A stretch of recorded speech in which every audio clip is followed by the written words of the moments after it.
There's a version of you that shows up every single night, and you basically never think about it. The version that locks a door, kills every light in the house, and lies down completely alone in a silent room, eyes closed, for the next 8 hours. If you explained this to your great great great grandmother in detail, she probably wouldn't call it relaxing. She'd call it reckless, maybe insane, because for most of the time humans have existed, sleeping alone in the dark wasn't rest. It was a gamble, and not a small one. Start with the neuroscientist Jerome Siegel. He wanted to know what sleep actually looks like without mattresses and alarm clocks. So instead of studying college students in a lab, he went and studied three of the last groups on Earth still living something close to the old way: the Hadza in Tanzania, the San in Namibia, the Tsimane in Bolivia. No bedrooms, no doors, just fires, open air, and each other. Not one of these groups slept the way you do. They didn't drop into one long, unbroken block of sleep and stay there until morning. They dozed. They stirred. Somebody murmured something to somebody else in the dark, and then everyone drifted off again. At almost any given hour of the night, someone in the group was at least a little bit awake. Deep, private, dead to the world sleep, the exact thing you're chasing with blackout curtains and a white noise app, barely showed up at all. Turns out, sleeping too well used to be a liability. If the whole group went fully unconscious at the same moment, nobody was left watching for whatever might be moving out past the firelight. Here's a detail that stuck with me. The historian Roger E. Kirch spent years going through old court records, diaries, and letters from pre-industrial Europe, and he found something almost nobody remembers now. People back then didn't sleep in one stretch either. They talked about a first sleep and a second sleep, with a stretch of quiet wakefulness in between, sometimes an hour or more, where people would pray, talk, tend the fire, or just lie there in the dark thinking. Waking up in the middle of the night wasn't a disorder. It was just what a night looked like.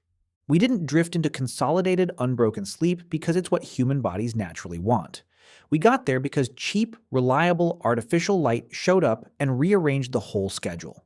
Once you can push bedtime later and control exactly how dark a room gets, that in-between waking stretch starts to feel like a flaw instead of a normal part of the night. So people started calling it insomnia and trying to medicate it away.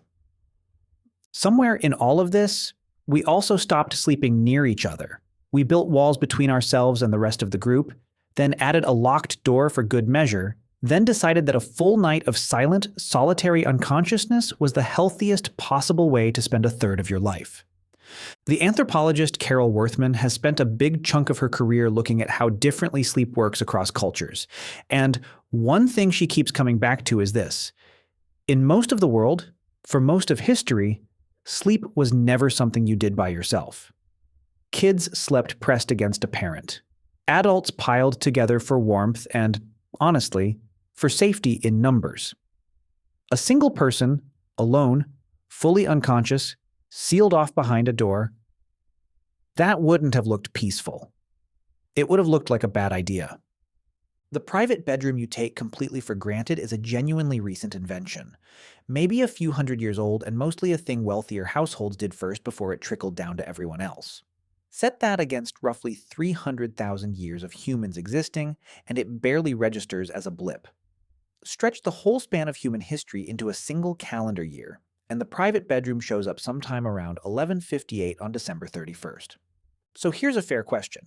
If sleeping alone in total darkness used to be genuinely dangerous, why doesn't it feel dangerous to you now? Mostly because you grew up inside it. Nobody had to talk you out of the old fear.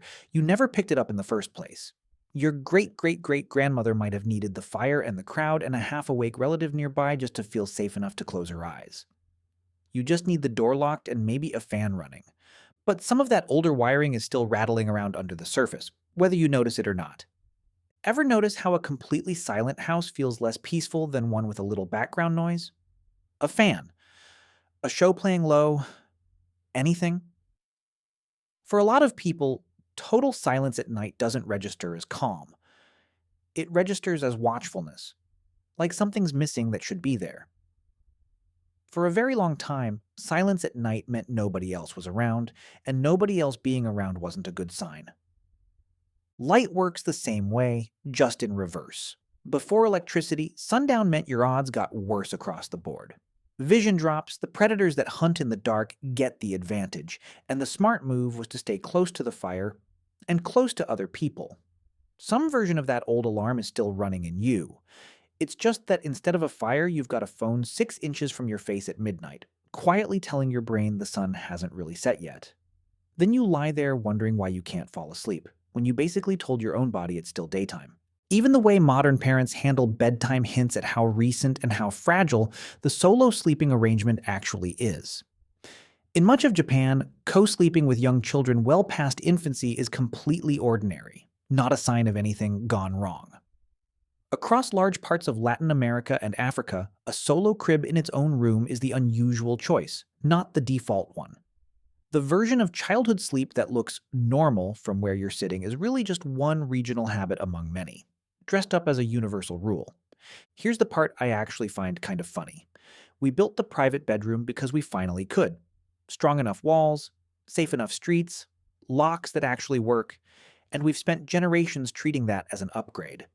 And yet ask people, honestly, when they've slept best in years and almost nobody says alone in my own bed in total silence, they say camping with a few friends, a cramped motel room on a road trip, 3 people, and one working outlet. As a kid, on someone's floor in a sleeping bag during a thunderstorm, half listening to everyone else breathing. We spent a few hundred years quietly engineering the loneliest possible version of sleep and calling it self-care. Meanwhile, some older, much less sophisticated part of us is still holding out for the fire and the crowd. It shows up in small, almost embarrassing ways if you look for it. The impulse to leave a hallway light on just in case, the way a hotel room with someone else breathing nearby somehow feels safer than your own quiet bedroom at home. None of this means something's wrong with you for enjoying a door that locks and a room that's yours. It just means the comfort is newer than it feels, and the unease underneath it is older than you'd guess. You'll still lock your door tonight. You'll still cut the lights and lie down completely by yourself in the dark for 8 hours without a second thought. Your ancestors would take one look at that arrangement and assume something had gone terribly wrong. You'll just call it Tuesday.